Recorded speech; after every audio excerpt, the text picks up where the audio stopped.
Let's cap the Holy Bull card down at Gulfstream Park with Ashley Lee Mayhew.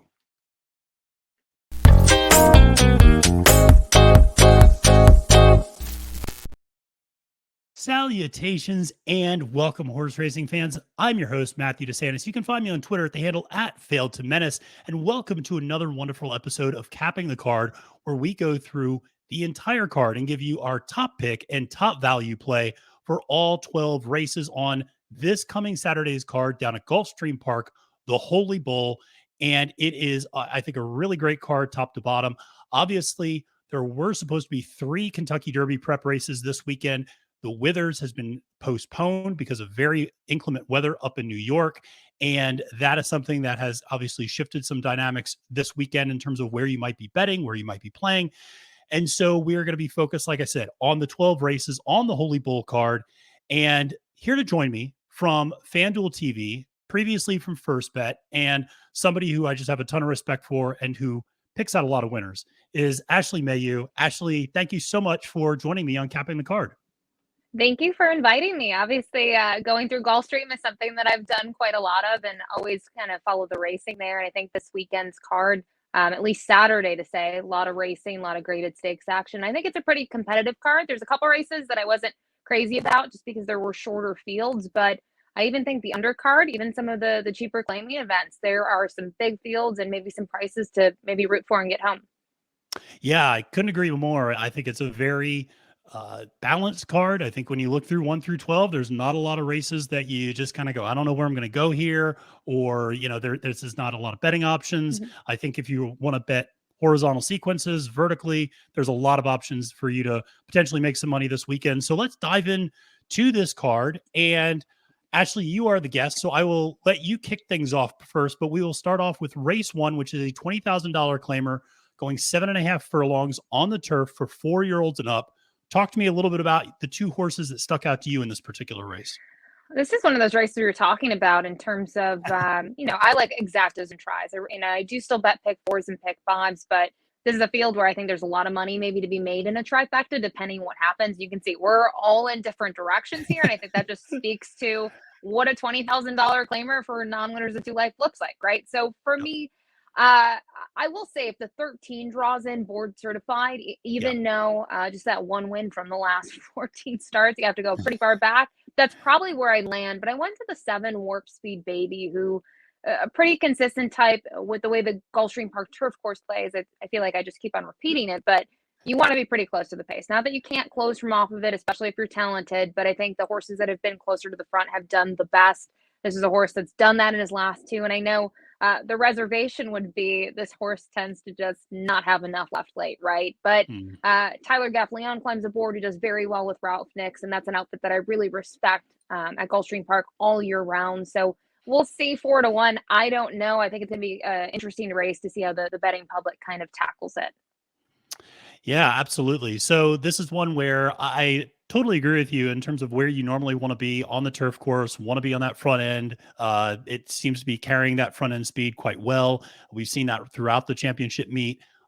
Ultimately, this one, I went in a slightly different direction. I kind of zigged when I thought others might zag.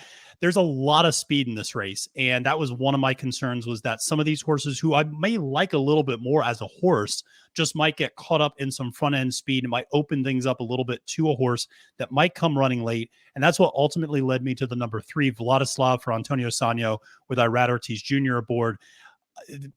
Dynamite jockey trainer combo, hitting at a 47% win rate when the 2 of them team up together with a $3.03 ROI.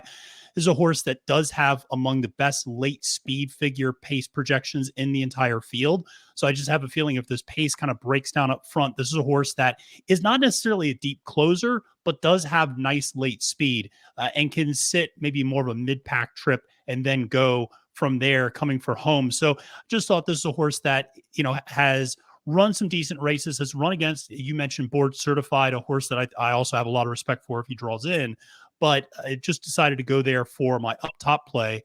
But now ultimately you went with Stormy Victory for a value play at 6-1. Talk to me a little bit about that one. Louis Saez, first off, I mean, when you Yeah. look at the jockey colony, I know everyone says IRAD, which they're not wrong, right? IRAD, you always have to watch him, but especially right now at Gulfstream. But I think the other one, Luis Saez. I feel like, Yeah. especially the last couple weekends, it's like you look up and oh, there's his name, and he is in the winner's circle again. And looking at this sort of field, I mean, these are non-winners of two life. So at least I look at Stormy Victory's last out number of a 73 Beyer speed figure, was able to finally graduate, was at the distance. Recent form, especially on the turf, is better than several in here and a majority of the field. And I think the trip last time out, I like this horse was, had a couple horses beaten early on and made that move. And I know you've talked about the pace scenario in here. Yeah, there should be some pace to run at. And the two horses that I see you like as your top pick and value play, they come out of that same race where the pace actually really wasn't there, because I vividly remember I loved impulsiveness and the horse had no pace to run at. And Yeah. that was kind of the downfall for that runner. So I think Stormy Victory, just the rider was intriguing and recent form on the grass. And Rohan Crichton, I know his numbers right now at the championship meet aren't what we see, but obviously, during the summer months, especially at Gulfstream, but always one to watch. So 6 to 1. If I could get around that price or even a little higher, I'd be happy. Yeah, absolutely. So you mentioned impulsiveness, a horse that loves to come running late. And unfortunately, yeah, like you said, didn't have a lot of pace to run into last time, and also just didn't really fire last time. And this is a horse, though, if you go back and look at the previous efforts, I thought really strong, had been running against much better company, and has the best pace projection late in the entire field. I just thought that I'm willing to take another shot with this horse at 6 to 1. Maybe this horse floats up a little bit, but I just thought the race, the way the race shaped up, that impulsiveness could get a nice trip here for sure. Wine balls. So thought at 6 to 1, might as well take a shot. Let's move on to race 2, and this is a maiden claimer, $12,500 on the synthetic. And actually, I have to ask you, what are your thoughts on the synthetic? I love it, but I know a lot of people have mixed emotions about the Tapeta. Personally, and just like my personal opinion is, obviously when racing started on the Tapeta, there's nothing to go by, right? It's a new Yeah, surface at a new track, and without also having a synthetic material in South Florida, you don't know how heat and different things are going to affect it, or rain. I mean, obviously, it still is listed as, they call it a Gulfstream Tapeta. It's still, fast. Doesn't matter if it rains or not. It still right. kind of holds its form. But I still think I like it fresh after a rain. That's just me. Maybe I'm Yeah, crazy. I yeah, don't mind handicapping the races.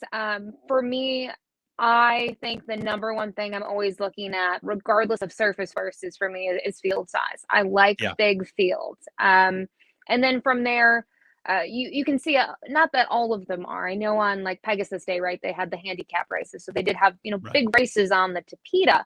right, But 12-5 maiden claimers, or if you have these non-winners of two right. life claiming events, Yeah, to me, I always look at them if there's a big field, because I feel like that's when crazy things happen and you get prices just because these horses that all had their fair share of chances. So yeah, I don't mind it. I will say yeah, the one thing in terms of maybe you want to talk about a bias, uh, being on the front end and trying to take them, even sometimes when you yep. see the fractions come up for the opening quarter and the half and you think they're walking on the front end, they could be walking, but they usually don't have a ton left in reserve in the stretch and they still can get caught.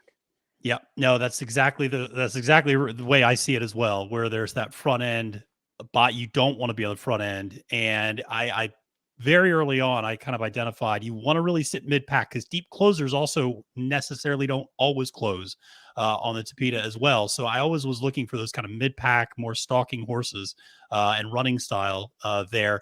And unfortunately, I ended up on chalk in this race, and we might as well go and talk about this, because I normally love attacking maiden claiming races with huge prices because you can usually get really big prices on the Tapeta and a maiden claimer. But this is one where I ended up on Bella Miura for Antonio Sano with Leonel Reyes up. Leonel Reyes, I should mention, hit the early pick 3 by himself last Sunday. Just a really, a rider I like a lot down there who rides there all year round. And the reason I ended up on Bella Miura here is this race again kind of shapes up with a fair amount of speed up front. This is a horse that is a deep closer. The reason I'm more optimistic about this horse's chances now is it's a much smaller field than what this horse has been running in, going up against 10, 11, 12 horse fields. Now you're looking at a 7-horse field, probably not going to give himself quite as, or her as quite as much self work to do coming from all the way in the back. So I like the fact it's a little bit more of a contracted field size. Reyes won't have to weave through quite as much traffic. And like I said, there's a fair amount of pace here. I thought this is a horse that could benefit from that. That's ultimately where I went with my top pick. I did take a very close look at the number 6 as well. So why don't you talk about your top pick in this one? These are the 2 horses, I think, right? If you're Yeah. trying to pick a horse, and maybe I'm trying to be wise knowing that Bellemere is 9 to 5 on the morning line. I will say to, I guess, kind of make your case, I just feel like when I look at Bellemere off a top, just first glance, I'm like, this horse just, is coming out of the clouds. You mentioned the big field size. You look at the time difference in those last 2 Yep. efforts going a mile and 70, and you still almost got the same run, the same exact race from this filly. And that gave me some reservations, but we always talk about this sort of race where these are the races where Antonio Sano, I'll go against and he'll beat me. So maybe that's good luck for you. I'm trying to beat him Of again course. with the filly right to the outside, always connected, who's going to get blinkers on, has been forwardly placed in those last 2, most recently on the turf, and just doesn't have that late run, right? I would hate to see her. I know she's got blinkers on. She's still going to be forwardly placed. I'd hate to see her on the lead, as we just talked about, because of what is there going to be left in reserve. But when you look at the 4 in here who's coming out of those sprints, I think the 4, even on this the stretch out on distance, the 4 is going to be part of the pace scenario. I still think there's going to be enough pace. We're always connected. Hopefully is not on the lead and gets that trip. It is George, the Weaver barn. Their numbers at the championship meet, they're always ones to watch when they come in. And there's obviously a bit of a class relief going from the turf, at the $20,000 level to the 12.5 on the Tapeta. Yeah, absolutely. And so I think these are the top 2, but we try to give you some value plays, maybe some long shots who are going to come in here. And for me, I ended up on the number 2, maybe just by default to some extent, but Kilkenny Bella at 8-1 for Monica Magui. And this is a horse that ran second to, or third, I should say, right behind Bellemere, 2 back. This is a horse that just kind of turns in relatively consistent efforts. The speed figures on the turf or on the synthetic, I should say, are nothing to write home about, but they're relatively consistent and also improving over the last several efforts. So I'm optimistic there. There's a few other horses in this race that are kind of wheeling back pretty quickly or coming off layoffs. And I just thought the 2, if you're playing vertically in some sort of a trifecta, might kind of jump up there for a 3rd place finish. And I thought at 8-1, not a bad value. You like a horse on the inside, Nissa. Talk a little bit about this Jeff Isles horse. Taking blinkers off, this horse is coming out of a series of sprints, so I thought that was an interesting equipment change. And I know Chantel's been aboard for those last 2 efforts. And one thing, and actually happened today at Gulfstream, looking at the races, she was, I believe, on a long shot and got to the lead. And she does have a knack for getting horses to the front and getting them to settle and trying to steal it. Horse has the inside draw coming out of sprints. They went pretty quick last time out. I just wonder, I think this horse would honestly be a reach to win. But when I think of value play, I'm thinking horses, if you're really going to maybe play something in the exotics, this is a horse that I think would be sneaky at a price underneath. 2 starts back, tried to steal it and got caught on the dirt, and they didn't actually go that quick. But I just thought the Chantel blinkers off. We'll see if this horse can, get towards the front and maybe just hang around for a share. Absolutely. Absolutely. Wide open race, though, underneath, I think, in this one. So let's go to race 3, which is a $40,000 maiden optional claimer, 6.5 furlongs on the dirt for 4-year-olds and up. We actually do have finally some overlap here in terms of my top pick and your value play. So we're not completely off the reservation on this one, but you went with, I thought, a very logical pick here. I like this number 3 quite a bit. Why don't you talk a little bit about Clever Enough? Yeah, eating a little bit of chalk here with Clever Enough. Really, if you look at his 4 races, I don't think anything jumps off the page as truly like a bad, discouraging effort. The horse ran okay on debut. That was, sprinting on the Tapeta, and then had those two routes. And you can see they tried to get on the grass 2 back. Is run well, okay. And I think just last time out, looking at that first effort on the dirt, Bourbon Ready was ready to graduate in that, next time out. And for me, a 62 buyer speed figure certainly doesn't stand out in this group, but I think knowing that this one stays at that level, is a Florida bred, going to face some other horses today, once again, at this maiden optional level with the way those races are written. I think this horse has a lot to like. And I will say, obviously, they did go pretty decent fractions early on, which set up for this one to close. But the other thing, I read Ortiz Jr., and we've talked about riders to watch. He climbs aboard this one for the first time and typically doesn't ride for Joe Orsino, who I know is trying to get off the duck at the championship meet, but it's a trainer that I truly respect down at Gulfstream. Yeah, absolutely. No, I rad jumping aboard some of these maidens occasionally. There's a horse that I like a little bit later, Mooncat, who I rad did the same thing, kind of Hmm. all of a sudden hopped on board and gave that horse one heck of a ride to break its maiden. So I definitely like that angle. So my top pick is your value play, the number 4 Sutton Breeze. This is a horse making a debut for trainer Ralph Nix, who you mentioned earlier. I also have a ton of respect for his barn, and particularly for getting them ready coming out of the gate. 21% first out winner, which is a really incredible statistic. This horse has great pedigree for being precocious out of the gate. Even though this is a 4-year-old gelding, Cajun Breeze is producing 20% first time winners, 22% first time winners for horses that are 3 or older. Additionally, the sibling of Sutton Breeze broke his maiden first time out as well. So you love to see there's precocity in the family. This just feels like a very gettable field for a trainer who gets him ready early and a horse that has the right pedigree to suggest he's going to fire. The works have been pretty consistent. Anything else that you kind of picked up there on the number 4? Other reasons why you might like this one?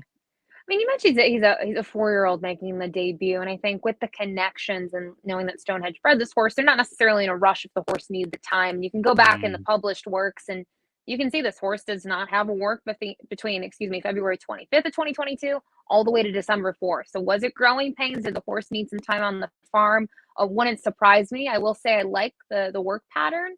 I thought the work two back for that 5 furlong, getting a little hmm stamina kind of drill in there, but then having to, just an easy 3 furlong work. I like that move. You've talked about Lionel Reyes and kind of the work he does at Gulfstream Park. I mean, he brings horses home, and a lot of the times they're at big prices. The one thing I will say, Ralph Nix, yes, he does very well first out. But if this is a horse that you play on Saturday and gets beat, the stat for Ralph Nix with maiden second time out is Yep. one of the best ones you'll find. It's even stronger. I mean, it's Yep. just I always think about it. I'm like, I think it's in the 30% somewhere in there. Yep. So he's always one to watch, and he has his horse ready to run first out. Yep. No, he's an absolute cheat code sometimes in those second starts. A lot of times I can't tell you the number of times I found a horse that's 6 to 1, 8 to 1 on the morning line. And I'm like, I'm betting this sucker. Yeah. And my value play in this one is the right next door, actually, the number 5, Chief Rocca. And this is a horse that's 8 to 1 on the morning line for Bob Hess Jr. This is a horse that is second back from a year-long layoff and was in that same race with Clever Enough and actually didn't run that poorly considering that Bourbon Ready won and beat that field by 10 1/4 lengths. Really was only a little less than 3 lengths or a little less than 3 lengths off that second place horse, Clever Enough in this case. And I thought for a first time out in over a year, that was not a bad effort. And second time out, you would expect a little bit of a progression there from that 56 buyer speed figure. Tyler Gaffleone stays aboard. I thought at 8 to 1, this is a horse that I don't know how strong of a win candidate it is. I think maybe there's an outside shot, but I definitely like including this horse underneath in some vertical exotics. That's So a so let's I was just head. gonna say Oh that's a yeah, good horse that I looked at when you looked at this field. I mean, you talk about Clever Enough, who finally came alive last time out, really, and really had more of a big performance coming out of that same race. But yeah. even though it's only a field of 8, I felt like this was a weird race that if you're playing any sort of multi, I would have a tough time singleting there. I think you'd have to Yeah. use a couple. Yeah. Yeah. Absolutely. Absolutely. So let's move on to the 4th race where I tried to overthink things and go away from the 4 to 5 favorite Demurely, who admittedly on paper makes all the sense in the world. And I ultimately ended up on the number 4 horse, but this is a $12,500 claimer, 5 furlongs on the synthetic for 4-year-old and up for fillies and mares. And like I said, I ended up on the 4, Lena the Lion. 3 to 1 on the morning line, second choice. Part of the hesitation I have with Demurely from a number standpoint makes all the sense in the world. Safi in South Florida, I always trust, but the horse is still 1 for 15 winning, but with a lot of second and thirds. And I just worry that this horse might just hang. It just doesn't necessarily like to run by horses or just kind of get caught late. And so ultimately I ended up on the 4, who's second back from a pretty extensive layoff as well. Last time out was running against Demurely, finished third to Demurely second in that race. But that was, I kind of looked at that as a little bit of a leg stretcher. And it's not surprising the horse faded a little bit late and didn't really even fade that much, just lost by a length. But I thought second time back from this sort of a layoff, I thought the horse showed some ability there last time, and second back should be a little bit better, trying to beat the 4-5 favorite, but hard to get past some of the things about Demurely. What ultimately drew you to the Saffie Joseph Jr. horse? So it's like a funny side note, I guess. Yeah. Lena the Lion and Demurely, I was there that day. I was working. Yeah. Lena the Lion looked incredible, like a very big, well built mare that when you'd see, you'd be like, oh, okay, like looked great. Mm-hmm. So this is like my paddock pick. Now I like this horse a lot better at 19-1, the 3-1 Morty line. But the Yeah. other thing was really interesting. I had spoke to Safi a little bit in hindsight about Demurely, because when I was on air, I'm trying to think. We were talking about claims for 6250, and it's not rare by any means for Safi to jump up horses, but Right. the horse could have stayed at the 6250 level, right? But goes Yeah. from the dirt to the Tapeta, knowing when races go. And I started, remember, before the race, I look and I say, oh, let's go to that race. Now it's 4 back at the 12.5 level at 5.5, Mm-hmm. so a little bit longer. Lily Bear's the horse that won. Yep. This horse was not in the barn at Safi at the time, but Lily Bear is trained by Safi. So I think when you start to look at horses to claim, not only are you thinking Mm-hmm. about, can you bump them up, but he knows how Lily Bear compares, right? So could kind of Yep. stack the two against each other. And if I was 1020 racing last time out and I saw that photo, that would be a heart crushing loss, because the photo was so tight between this one and Solaire. Yeah. To me, still ran a winning race and just got Mm-hmm. denied in the end. That was 5.5. Now you are cutting back to 5, which, if we want to maybe dub her a little bit of a hanger, you would think the cutback would help, even Yeah. though, you go down the page, it hasn't mattered in the past at 5. I like seeing her stay at this level. I think she basically Mm-hmm. was a winner last out, and I hate 4-5, but the only other horse that really stood out to me was Lena the Lion, and I just was like, oh, that price difference from what you got last time. It was Yeah. tough to really separate them, to be honest. Yeah, absolutely. But we both like the same value play, so I'll let you kind of take it this time. What did you like about the number 7, Hair the Roar? Just thinking about, this horse is a horse that won on debut. Then they Yep. stepped this horse up and stretched this horse out, and I don't think she wanted any part of that, at least not that level. And they dropped back Mm-hmm. into 12.5, but this horse is on the shelf for the good half of a year. So I Mm-hmm. have to think this horse would improve second time out. Chantal is going to climb aboard for the first time. In terms of what we saw, we're talking about that same race on January 15th. Yeah. It was all right, right? It wasn't, looking at the other horses, this one was trying to come from mid-pack, where a couple others in there were closer to the pace. She ran like a little bit of an outsider in there. I just think second time out, you have to think there's room for improvement. And there were a couple horses in here, which I hate to give them like the line through them, but they're just horses I couldn't use. Yeah. No, I much the same. This was one where there were 3 or 4 horses. I was like, nope, nope, nope, and and here's our value play. And so, yep. Sometimes you just end up on them by a process of elimination. Well, let's head to race 5, which is an $84,000 maiden special weight, 1 mile on the turf for 3-year-olds. And I thought this is a really exciting race. I think this came up really strong with this field. And I know we have the same value play, which I look forward to talking about, but you have a first time out Pletcher horse as your top pick. So talk a little bit about King's Fortune. Opposing Fletchers for us in this spot. Yeah. Obviously, you don't know with firsters, and you can look at the slew of works here and try to figure out in some of them who this horse has been working out based on the other workouts at Palm Beach Downs. But in the past, this was the horse that was previously for a bit working out with Kings Barnes, who we know was very impressive on debut, and we've seen some big names. We'll talk about a little bit later. I think Shosturkin is another one. Hmm. Um, he can have them, ready to roll. Irad gets this one. It doesn't matter to me that Louis Saez is on one and Irad's on the other. I Right. think they're both live horses in here. I just looked at, Yep. who this one's been working with in the past. The works are very standard Pletcher. Not necessarily to me, it's a lot of money, $110,000, but compared to what we see in other Pletcher runners, Yeah. it's not like it's a big shell, sticker shock on that horse. And it's a Voltiora, which a lot of people have been, kind of talking about his offspring. So Yeah. I went with the other Pletcher, and I see you go with the one with race day experience, who I have to say really did step up second time and ran very well earlier this year. Yeah, this is a horse that ran two huge races in terms of competition. I mean, that maiden on the dirt against Corona Bolt and Communication Memo, obviously two very good horses.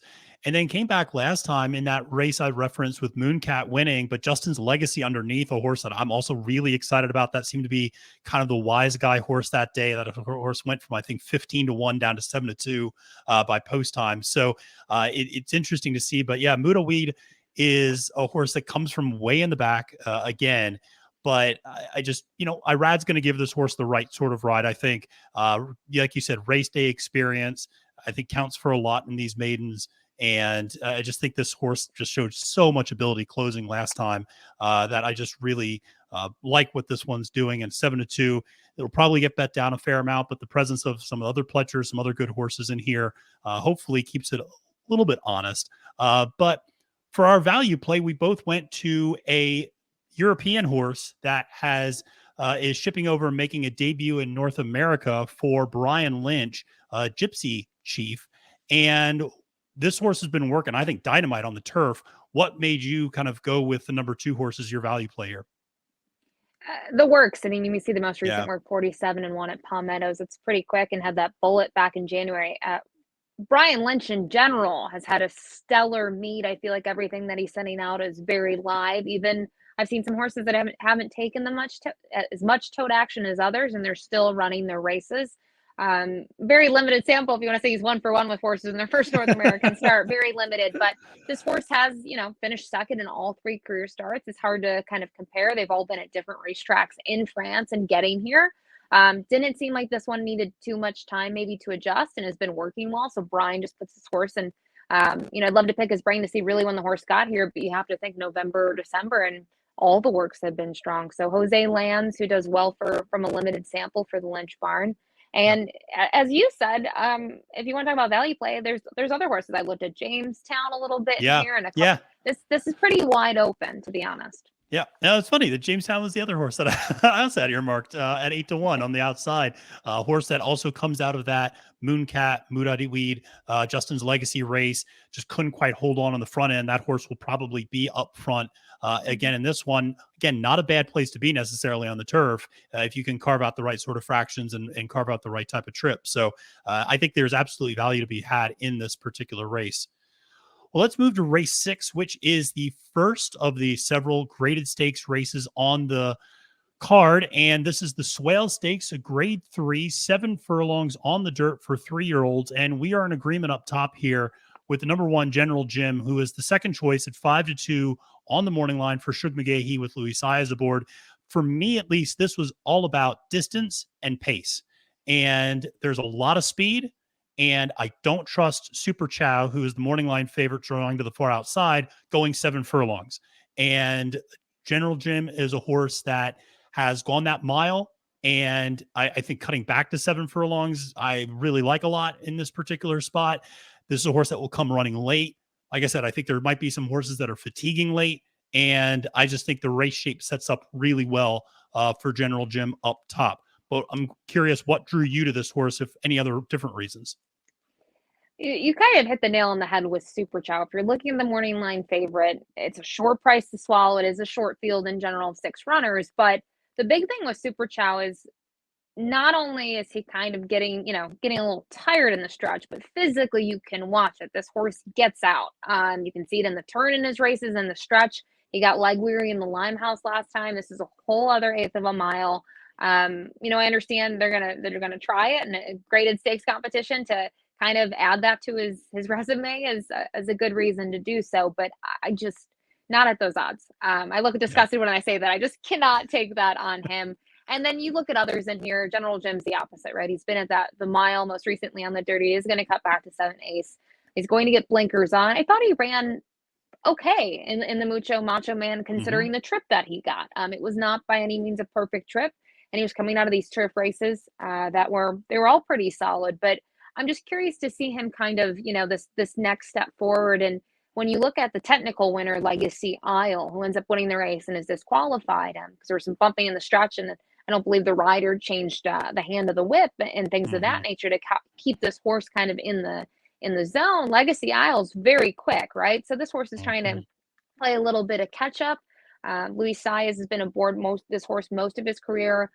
Shug does very well with the blinkers on move. So I'm in the same sort of boat with you of why General Jim to me made the most sense, excuse me, for the top honors. Yeah, and again, coming out of a very good race with the Mucho Macho Man, two of those runners we'll see later on in the Holy Bull in terms of Legacy Isle and Lord Miles. So ultimately, though, while we like this up top, this is, you mentioned it's a small field. There's not maybe a ton of value to be found in this one, but talk a little bit about the number 3, Two of a Kind at 4-1 for Brian Lynch. Well, I can start with how I endorsed him last time, and that didn't work out too well in the Limehouse. Well defeated. Kind of looking at it, Super Chow was quick, right? And then this horse could not hang with Super Chow, at least going 3/4 of a mile off the layup. I do think it's not a positive necessarily to see Luis Saez off, but you're getting Joel. Joel is very capable, as we all know. And I'm just hoping second out we'll see an improvement. I mean, to me, I'm all in on General Jim, but as you said with the short field, you're looking for a value play. 4-1's not my idea of a value play, but in here you don't know what his odds are. But he's still being very blunt, going to need to show more than we've seen in his most recent performance by far. Yeah, and I totally agree. And I ultimately went to the number 4 Orage for Jose Del Angelo with Irad Ortiz Jr. aboard as my value play at 6-1. To some extent, this is a little bit of a shot of the dark, a little bit of a projection, no doubt. This is a horse that has only run one time in maiden, wired the field in debut on a sloppy sealed track at Gulfstream. What I will say is, I would expect there to be progression actually from that last time. Now maybe this horse just likes the slop and that was the byproduct of it. But getting on a fast, dry surface, you do hopefully see a little bit of projection. I also really hope that Irad kind of let Super Chow go to the lead and doesn't decide to try to duel with Super Chow, because I think that would be kind of the death knell for this particular horse in this race. But if this horse can sit a little bit, rate, see what you can do. 6-1, maybe you can get something underneath with the 4, but this one does feel kind of I don't know. This might feel a little singly for me. I really like General Jim in this one, and if you're playing those horizontal sequences, you got to get skinny somewhere, and this might be an opportunity for that if you're playing, like I said, a pick 4, pick 5 sequence. Let's go to race 7, which I'm glad you're going first, because this was like by far and away one of the toughest races I had to, I thought, to handicap. But this is a $62,000 optional claimer, 7.5 furlongs on the turf for 4-year-olds and up. And ultimately, you ended up on a horse I like a little bit underneath, but Sumburu for Bill Mott, who obviously had a huge weekend last weekend with Art Collector winning. But talk to me a little bit about this horse and maybe the way you see this race shaping up. Well, I think in terms of the way the race shapes up, it's interesting because a couple of horses I like are coming off a layoff. I thought even the 5 Coinage at a price is intriguing, who's run very well over the turf course at Gulfstream Park, but we haven't seen him in a bit. The 2 Shadow Sphinx is interesting, typically comes from off of it, but 2 starts back probably because the turf course was yielding. Aqueduct was closer to the pace and finished second in the Artie Schiller, but didn't fare well against graded stakes, gets back to this like allowance optional claiming level. It's so challenging. There's so many horses. The 3's coming off a long layoff. So when I looked at it, I was kind of pulled a little bit to the 4 Samburo for Bill Mott for a couple of reasons. I thought the first race here back in October, I should say here as in North America, was a decent sort of starting point to see what they had. Kind of split that field, but only missed by a length and a quarter. It was a really compact field. Probably needed a race, gave him a couple, months kind of, away from the races and came back. And, in terms of the Gulfstream Park turf course, this horse got a nice trip just off the pace and just didn't have it in the lane. Finished 5th in there. But you see Irad's going aboard this horse. The workouts I really like. I think these are some strong dirt works. And I just expect second off the layoff. This is a huge angle for Bill Mott. 6-1. I don't necessarily think we'll get that on this horse, but then again, it's so unpredictable. Looking at this field, it's a huge field, and Cassie, he's got a couple on here. I see you go to one. This is a tough race. This is a really tough race. I fill out my forms and make my picks on DRF, and I'm sitting there, first, second, third, and I'm sitting there, and all of a sudden I scroll up to the top and I go, wait a second, I have 6 horses in first place. This can't be right. And I, scroll back down. All right, I got to start eliminating horses. But this was tough. You're right, Coinage. I took a real long look at that horse. as well, coming off the layoff, and was intrigued. Ultimately, I went with a horse that's probably going to set the pace. The number 10, Chuck Willis, 5-1 on the morning line from Mark Cassie. Another barn that has been doing quite well, not just at Gulfstream Park, but at Fairgrounds, having a lot of success as well. So sending out a lot of winners in general. This gets Jaramillo aboard, obviously. This horse has some races to run back to. Interestingly enough, you go back to like spring 2021, which I know seems like forever ago. But this horse can go this kind of route distance. And this horse has been sprinting lately, but has basically won at this distance and at a handicap at this distance at the Gulfstream Park turf before. I just think this horse is going to be kind of, be able to cross and clear the field and should take them, kind of hoping to wire in this regard. But horse has a lot of speed, shouldn't get a ton of pace pressure, so should be able to set whatever fractions they want. Like I said, barn's going along well. That's kind of where I went up top with my top pick at 5-1. You already mentioned everything about Sambaru at 6-1 for Bill Mott. Agree with everything you said, but I'm intrigued by this number 12 horse you have at 15-1, a real big price for Brian Lynch. What drew you to Red Danger? I swear I do bet against Brian Lynch sometimes. Okay, like I feel like all I'm in is like all in on Brian Lynch this weekend. It was an interesting race to find the value play because you have to think of how the tote action is going to go. And I'm Right. always looking for prices underneath. And we mentioned Coinage 8-1 on the morning line. Maya Prince, I loved last time out at a huge price. Didn't work out. Didn't work out the trip at 5 furlongs. And I was actually looking at 11 and 12 thinking, oh, the 11 stretching now. Maybe what's the pace scenario? And I went to Red Danger, who we kind of forget about, but raced in stakes races at Gulfstream Park. And you were talking about Chuck Willis with the overnight handicap winning and beating nice horses. This is a horse that faced some really nice horses. Grand Sonata was trained by Todd Fletcher. And you go down the page, I mean, this horse was still 4th in the grade 2 Bourbon, which a lot of horses use, hopefully, maybe down the road getting to the Breeders' Cup, as a couple other horses did this past year. So I don't know. He's certainly off form in his last 2. Now you look at them. One was on the Tapeta last time out. He didn't take any respect. And I know you've had Sarah on the show. She loved Golden Glider in that spot. And then she did love Golden Glider. I remember. I wish I would have done. She was texting everybody about that. So. Right. And then 2 stars before this. This is a race that ends up going to the main track on the slop. So could this horse have had excuses in both cases? Sure. The other thing I'm just wondering is now he's 4 years old. He's getting Lasix for the first time. So that kind of sent a little bit of a bell. Not that the stat for the barn is huge, but I thought that was intriguing. Louis Saya is piloted into a second in the Cutler Bay. He's climbing aboard. In terms of trip, when you're looking at his races, I know really hasn't gone 7.5 in quite some time, but he did win at 7.5 in the pulpit. I'm hoping he's just going to be right off the pace somewhere, maybe 3 or 4 lengths and get a good trip. He does have that outside post, which I'm not always a huge fan of, but I think they can get kind of crafty with him and hopefully get him in a good spot. And he'll certainly need to be, not what he showed as a 3-year-old, right? He had a really good 2-year-old campaign. He will need to kind of get back on track, but maybe the Lasix is the answer, and he's working well.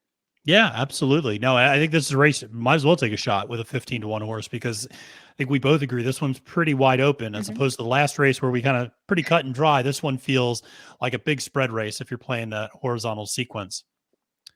Let's move to race 8, which I have to say is a very intriguing race in my opinion. This race has some horses that might very well be on the Derby Trail the next time out and might very well appear at the Fountain of Youth later on at Gulfstream Park, particularly some Todd Pletcher horses that are really nice.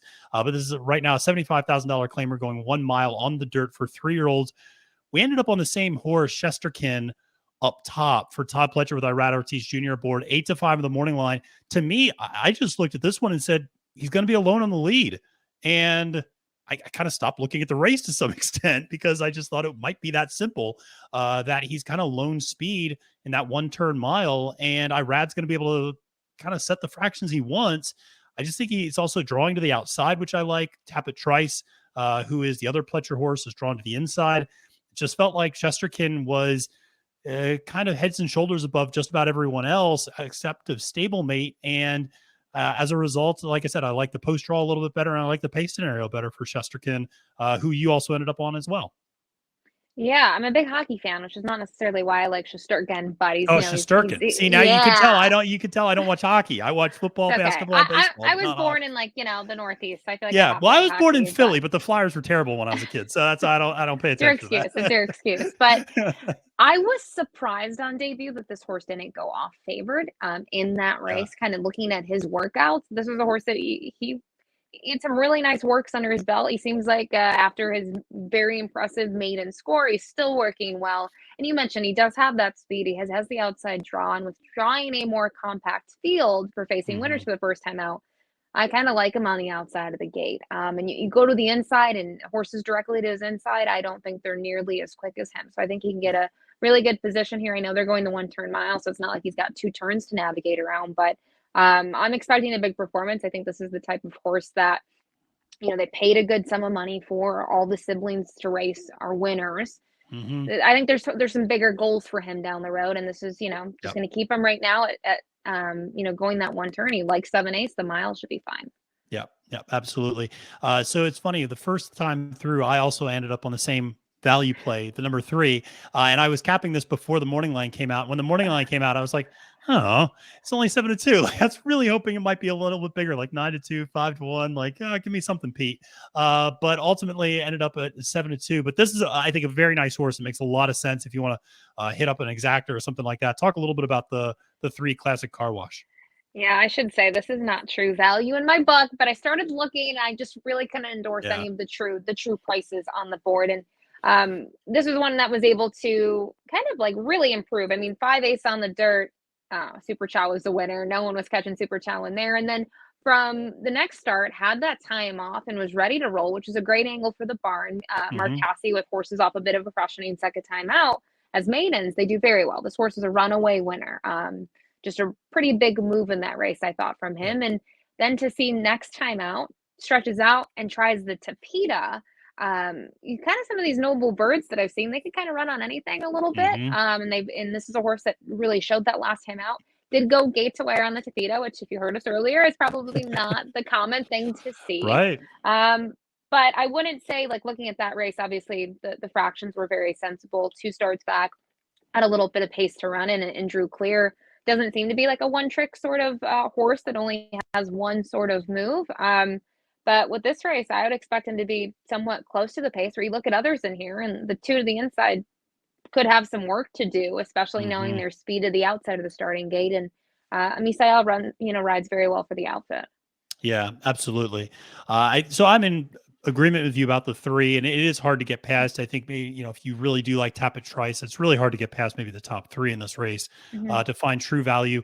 I will throw out the number four, which is Live is Life, not Life is Life as I have up here, but Live is Life, 12-1 on the morning line for Jorge Delgado with Jose Morales aboard.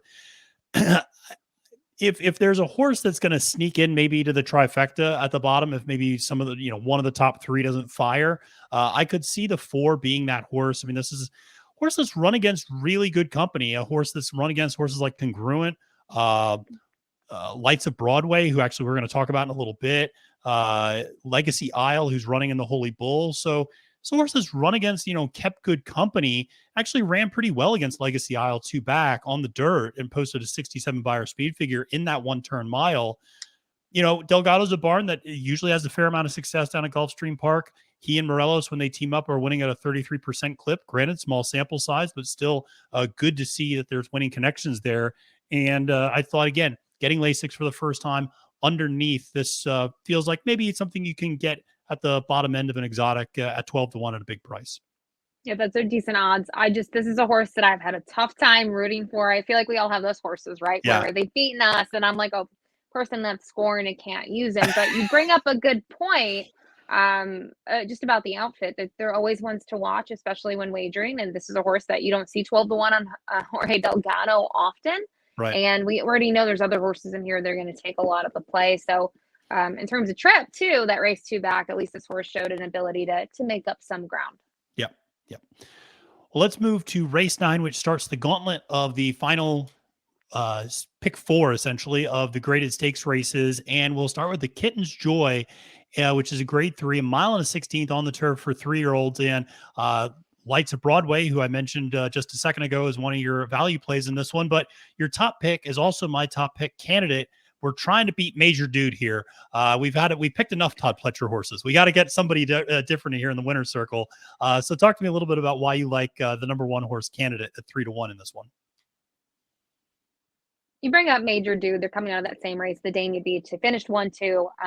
Candidate can take them gate to wire at this distance. We have seen that, and they've been pretty big wins. And I think last time out was a bit of a class test. This horse had been in that, mid-Atlantic, been at Tampa, and finally gets the stakes race under his belt, and he was able to hold on. It wasn't, I guess visually is impressive in terms of how much he won by compared to his other races, but he held his own.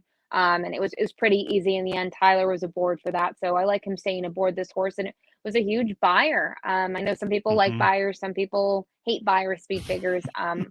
I use them more of a gauge. I won't let them necessarily talk me off a horse or talk me on, but they're just a bit of a tool. And 86 is pretty impressive for this group. So I went to candidate. You mentioned Major Dude. I'll be honest, this was my horse going into the Breeders' Cup Juvenile Turf. Oh, so you wow, can understand, there's one or two horses. One of them I liked was one of the Grand Motion horses, I think, in another race. Those two big horses that was scratched. Yes, I love that Grand Motion horse as well. I know exactly which one you're talking about. So when I was trying to make my price play of the 2 days, I ended up with Major Dude, who I knew the post position was going to be a huge problem. And even with that, he just didn't show me what I would have at least been like, oh, next time with a better post. Yeah. Then he got beat, even money last time out. And maybe he needed a race. I just thought going from what he had been in his last two to the Dania Beach, I thought he should have won the race. And candidate was able to get it gate to wire. So that's where I ultimately kind of gave the nod to candidate. Yeah, no, makes all the sense to me. And by the way, G. Laurie was the horse that there you go. We both liked there. Always remember the horses that get scratched that I really like. I was many of the same reasons you listed. My thought is until I see somebody beat candidate, it's hard for me to kind of bet against this horse to some extent. You mentioned this horse continues to step up in class. Has run the mile in a 16th. That's not a problem. And, until somebody beats this horse, I'm kind of not predisposed to wanting to beat this horse, especially if you can get second choice at 3-1 and Major Dude's going to take a lot of money. You figure because of the connections and because of the name recognition and the thought of, well, next time out, from after the Breeders' Cup, second time back, maybe a little bit stronger, but I'm with you. I think a ground saving trip on the inside, this horse is going to get out of the gate quickly. And like I said, save all the ground on the inside and should get a really good trip. My value play is a horse that I really have been on the last 2 times out, and that is Mooncat. I was all over this horse in debut at a huge price, and they moved it onto the Tapeta. And I was very saddened by this because this horse works out phenomenally and has just huge. When you look at the works, very impressive works. You look at that work back on December 11th, the 57 and 3-5 furlong work just kind of pops off the screen. But this is a horse that finally then came back next time out, picked up Irad, and really just kind of mowed down the field coming down the stretch and caught Justin's Legacy, caught a horse like Mudaweed, who we talked about a little bit ago, who we both like, a little bit next time out. And I just think this is a horse that we'll see another progression on the turf for the second time now, continues to train lights out, that 46 flat 4 furlong work on January 29th. It's a huge price. I know it's a long shot. I just think underneath this horse absolutely has an ability to come running late. And I just think this horse has a ton of value, and maybe I'm overvaluing that maiden special weight race, but I think we're going to see a lot of good horses. We're going to look back in 6 months and go, man, that was a really important maiden special weight race because 4, 5, 6 really quality horses came out of that. And so at 15-1, I might as well take a shot underneath with this one. But you went to a horse that I have a lot of respect for as well. And for a barn, I have a lot of respect for with Mark Casse and Lights of Broadway. So talk a little bit about this one. This is a horse that kind of, was glued to the Tapeta for those first 3 starts. And you look at that time of year and knowing that, turf racing wasn't occurring at Gulfstream Park for a little bit when they were doing some renovations and revamping of the turf. And second time out is able to graduate. It was a good performance and then takes on that compact field in the armed forces, but ends up getting the job done once again. And this is a horse that I like the 2 trips in there. You mentioned kind of where you want to be in the Tavita. They Mm-hmm. figured it out very quickly with Lights of Yep. Broadway, where to get that position. And obviously, there's with the more of a compact field, you don't have the typical traffic that you might have, or all these horses, adding to the situation. But I like that this horse had some time off. You can see had gone to the training center for a little bit, and then made the move to Palm Meadows. But the performance, but even before all of that happened, the pulpit finally gets on grass, and I thought ran a very good race. Ari Mm-hmm. Gold was much the best, but this one was still in front of Congruent in the end. And first time turf, it's good performance. I hate to bring up Byers again, but this is a change of buyer number for this Yep. horse as well. So I'm just curious to see what this one can do next time out. And looking at the kind of the change in distance, I think a little added ground certainly shouldn't hurt this one's chances. Yeah, absolutely. And you don't have to apologize for buyers on here. I use them as well. And I much like you, I use them as a gauge. I use them as a starting point. I use them as a Right. tool. I'm not somebody who goes, well, they had a 96 and this one is a 94. So therefore the 96, Yeah. it's sort of Yeah. thing. I'm not prescriptive to it, but it gives you an idea. And I think in particular, when you talk about perking up on a different surface, that's something that always I Hmm. pay it a lot of attention to. When you see that 10, 15 point jump all of a sudden when it moves to a new surface, you go, wow, maybe there's even more unlocked Right. potential next time out. So absolutely like that pick underneath for you.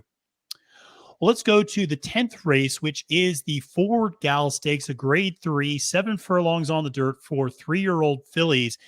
And I have to be honest with you, we were talking about G. Laurie a second ago. Atomically was my long shot deep value play in the Breeders' Cup. I was so impressed by what Atomically had been doing down at Hmm. Gulfstream Park. That win, I guess 2 back now against Lynx, and just like I said, so impressed. I'm a little worried about the Breeders' Cup hangover, and so what ultimately led me to my choice, the number 9 horse, Positano Sunset. Aside from being named after Positano, which I'm Italian, so I got to support this type of horse just for name alone. 9-2 in the morning line. This horse just has run against incredible company as well. I mean, ran against Malathat's or full sister, I should say, Julia Shining. 2 back, has run against Pretty Mischievous as well. Has run against excellent horses. I also like this horse has shown a fair amount of versatility. This horse Hmm. has kind of tried to go to lead initially, and that didn't kind of work out. Really sat more of a deep closer race. The next time out, sat kind of more towards the back. Then I think finally got the right idea, kind of sat more of a stalking trip last time, posted that 80 buyer speed figure. And I just think this is a horse that's going to come back, has been working out nicely and regularly, should come back fresh. 9-2. I don't mind breaking a little further outside in a 1-turn race. And so I just think this horse, I'm going to try to beat atomically, hoping maybe that there's a little bit of a letdown after the Breeders' Cup, and maybe it takes another race to kind of get her back into form entirely. But I do like atomically quite a bit. She's getting back to her home turf in Gulfstream Park. So talk to me a little bit about what drew you to the Pletcher horse.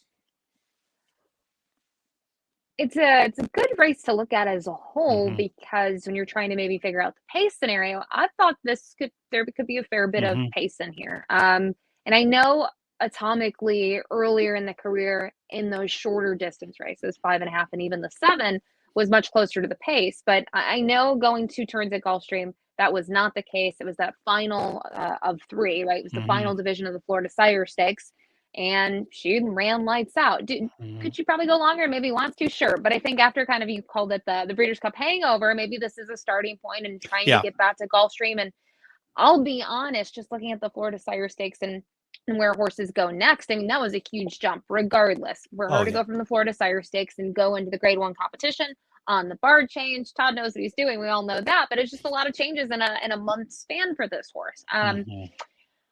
I'm very curious to see this one back at Gulfstream. I do think there are horses, you can make the case like the White Berries of the world, who I know didn't race very well on Pegasus Yeah. day, but was a horse that was 4 for 4. Yeah. Just as any racetrack is, the material and the composition is very different, and atomically has been very good there. So I'm curious to see the move back. I like that this horse has had more time with Todd, and there is a rider changed in this case to Jose Ortiz, but for me, I just thought this is probably the spot that she needs to be. Instead of going from the Florida Sire Stakes, she get into kind of a Grade 3. The Grade 1 was a huge hurdle in the Yeah. middle. Yeah, no, I do like the cutback going back to 7 furlongs after that, Mhm. routing the last 2 times. I do think that's a nice way to start off the new campaign a little bit. So you like a pretty big price underneath for Brendan Walsh, twice as sweet at 10 to 1 on the morning line. Talk to me about a little bit about this one. I truly don't think she's run a poor race. I mean, on Hmm. debut, she was second, and you kind of look at her progression from there. The two races, well, actually, the three of them is she's got that turf race, and then you see her third time out, where she finished second behind Key of Life, who's taken a lot of hype and it was a next Hmm. out winner again, and had a little bit of a win streak going. And then this one is much the best in the Smart Halo, and looking at that field at Laurel. Um, Not the toughest of groups, but this horse ran Right. very nicely. And I thought last time out at Fairgrounds, um, this horse was further back than she typically is in a Yeah. race, and it was only going 3/4 of a mile. So I'm very curious to see what she'll do on the stretch out to 7 Ace. I also thought last time out she barely missed second. So you can look at the winner, Dazzling Blue, who was much the Hmm. best. And I just thought this horse was sneaky and anywhere close to that morning line in terms of exotics. I'm definitely going to use this one. Yeah, no, that makes all the sense in the world. Ultimately, I went with the number 6 Lynx, who I mentioned earlier, lost it atomically a couple of back. This is a horse 6 to 1 in the morning line for Carlos David with Joel Rosario aboard. The horse kind of fits what Joel likes to do, which is to close and to weave through traffic, which Joel does better than anybody, sometimes frustratingly so, sometimes brilliantly so. But it is, you mentioned there's going to be a little bit of pace in this one. And I kind of saw it the same way. And I thought Lynx might sit a really nice trip and have a fair Mhm. amount to run at coming at 7 furlongs. So I just thought this at 6 to 1. This is a horse that is now second back from that layoff and ran against Open Company last time and ran well. I mean, finished third, like I said, off of about a 3-4 month layoff. And so I think, like I said, the running style fits this particular race. You get Joel aboard, who was aboard last time, so he stays aboard. And I just think it's 6 to 1. You get a little bit of value there for a horse that, again, seems to really like the Gulfstream Park track quite a bit. Well, let's move to the penultimate race on the card, the Swedish Chant Stakes, grade 3, mile and a 16th on the turf for 3-year-old fillies. And we are in agreement on the top pick. And so, Ashley, I will let you do the heavy lifting here of talking about why we both like Cairo Consort, who may have just busted my argument about atomically because she came out of the Breeders' Cup no problem and won next time out. So and now is running in the grade 3. So talk to me about her a little bit. Yeah, I think for Cairo Consort, a little bit of a different path, right? At least we had seen her Yeah, in the for sure. Natalma, which wasn't a huge field, but G. Laurie was also in there, so we've talked about Yeah. that one. And you last Yeah. call was a Yeah. bit of a price, if I'm not mistaken, in that Correct. race. Yeah. And I don't know if that's the race that I'm thinking of. Might have been Yeah. a maiden going into the race or something like that for Kevin Attard or one of those trainers up there. Yeah. So 25 to 1, if I'm not mistaken. Yeah. yeah, It's a big price. so Yeah. I can remember it in my head, but I got to Yeah. make sure that's what it was. So Yeah. I thought she ran very well and ran better than probably expected in the Breeders' Cup Juvenile filly and turf. Just looking at her races and seeing where she was Yeah. before, I thought she was game throughout that race. I know she was only third best, but I was really impressed with her. And then she moves to the barn of Todd Pletcher because she was sold in November for a pretty penny, and Hmm. she did what she should have done in the Ginger Brew. I think that's kind of obviously the tote board suggested that, but just knowing what she had faced, she did what she was supposed to do. So I think now she gets in that graded stakes competition again. I think in terms of trips, she's versatile enough. Depending, what they think the pace scenario is in here, she can be pressing the pace. She can sit a little bit of off of it. I think she's probably, the class of the field and simply the one to beat. Yeah. No, I couldn't agree more. And that Breeders' Cup juvenile turf was for the fillies was such an impressive race. Meditate, such a good horse. Yeah. Pleasant Passage, an excellent horse as well for Shug McGahee coming out of New York. That was one I really liked as well. And I was actually in the paddock for that with Sarah right before that race. And I said good luck to Aiden O'Brien, and he had not lost a Breeders' Cup race after that. So I am officially his good luck charm, even though he doesn't know who the hell I am. So, and, but yeah, I agree. I mean, Cairo Consort, I thought, yeah, she showed so much class in that race, came back. You said, did what she had to do, which again, we've seen so many horses come back from that Breeders' Cup and not run very well. We just saw Obligatory last weekend come back from the Breeders' Cup, really not fire very effectively next time out. So when I do see a particularly young horse come back from something that could be quite taxing for them and run a big race and get the job done, just shows me the sort of mentality this horse has, which doesn't want to lose and, is going to do what it takes to win. And I like that a lot.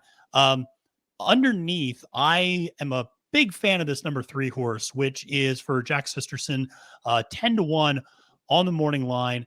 Mally Moo is a horse that ran at Gulfstream Park last time out and just could not have had a worse start.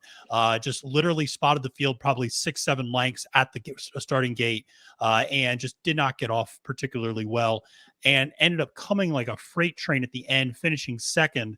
And again, we talked about a turf course that is not necessarily always particularly favorable to deep closers. Showed so much ability, great turn of foot. Julian Leparoux, give him a horse that has one kind of big move. I kind of like that horse fitting Julian's style a little bit. And I just think at 10-1, you're getting really good value on a horse that I think has a lot more to show than what it was able to do on debut in North America. So that's where I went. You went with the number 2 horse right next door, Padma, for Bill Mott. Talk a little bit about this one. You had mentioned, links in the previous race earlier in the day, and Padma comes out of that cash run as well, and going to try the turf for the first time. I mean, this is a complete wild card. Going to stretch out a little bit from that, the 1-turn mile, I guess, to a mile and 16th, going 2 turns, also on a new surface.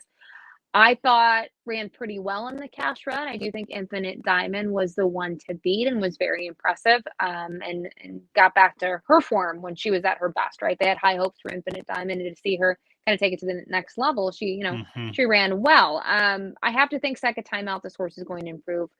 We talk about Bill Mott's another name I've said a bunch on this card. He's got a lot of live horses throughout the card, and maybe not quite done in the card as well, but Junior is riding, has been aboard this one. We know that's one of the go-to riders for the outfit. I just thought could maybe sit a trip as well in here.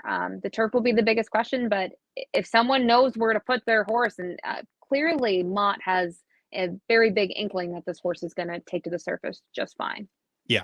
No, he's not a trainer who does things willy-nilly. Right. That's very well thought out and with intention in this particular spot. So, well, let's go to the final race on the card, the Holy Bull Stakes, another grade 3, a mile and a 16th on the dirt. The Derby prep race, of course, the winner will receive, I believe, 20 points for the Kentucky Derby toward that. And as I said, one of only 2 Kentucky Derby races this weekend, although the Robert B. Lewis is not going to be awarding any points because of all the Baffert horses in that race. So the only race of awarding points this weekend is going to be the Holy Bull. So there you go. And I see this as kind of a 3-horse race between the 3 horses we have up here, between Cyclone Mischief, Rocket Cannon, Lord Miles. I have a very hard time making a case for anybody else in this race. I ultimately went with the number 8 horse, Rocket Can, 7-2 for the aforementioned Bill Mott with Junior Alvarado aboard.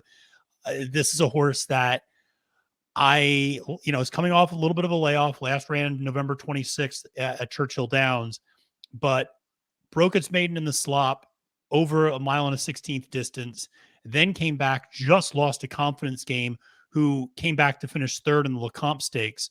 So you're glad to see that race coming back strong, confidence game coming back strong. This is a horse that's run against very good company. Some of the horses that he's run against at the main special weight level in those 3 previous races have come back and run relatively well since then. So I just like the company this horse has been keeping. I know he's breaking to the outside. He's got enough tactical speed. I would expect him not to get caught too far wide. Should sit a little bit more of a mid-pack stalking trip and then go. But you have Cyclone Mischief up top. Hard to argue with this Dale Romans horse, who is coming off a very impressive race last time out. I think it's tough to pick between these 2, to be honest. Cyclone Mischief, the one thing I don't love is this good race, bad race sort of thing that happens. But if you want to say his worst race was Instant Coffee, it was pretty impressive in the grade 2 race 2 back. Now, I will say last time out, this horse was freakishly good, like really kind of solidified himself as being a potentially good horse. And yes, he won easy. There was pace, and he just, got a good position early on, pretty close to it. And there was no contest for the rest of the field. It was a compact field.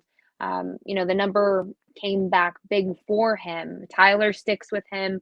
Yeah, it's tough in here to say what the difference is. I think in terms of trip, horse should be pretty close to it.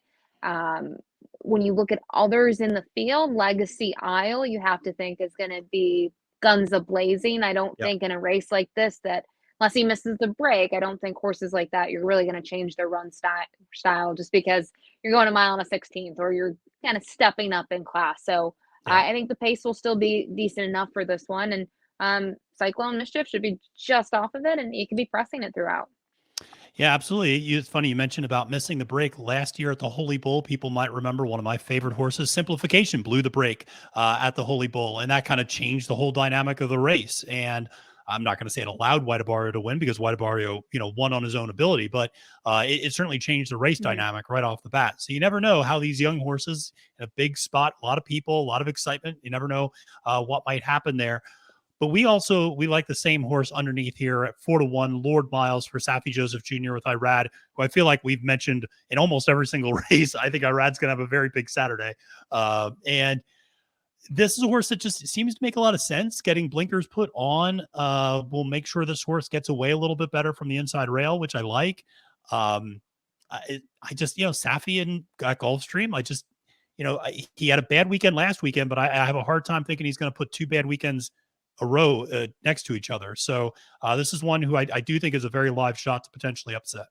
Hey, he had a bad day on Saturday, but on Sunday he lit up the Oh show floor yeah. with staff. So I had a little Yeah. win place action on there. I'm still happy about that. Yeah, that was an interesting, funny story for that one. But I think Lord Miles, the takeaways. I remember watching this race in the Mucho Macho Man and being there.